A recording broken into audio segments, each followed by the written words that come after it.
Hoje vamos fazer o bolo da mama. Primeiro vamos pegar a tigela, né? Lógico.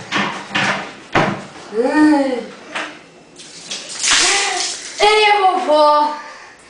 Vamos pegar a outra. Tigela, tigela, tigela. Oh, essa aqui dá.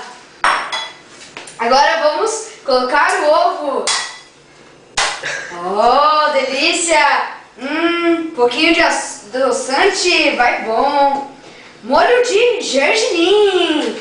Agora sim, molho tártaro. Nossa, para dar um gostinho a mais. Delícia.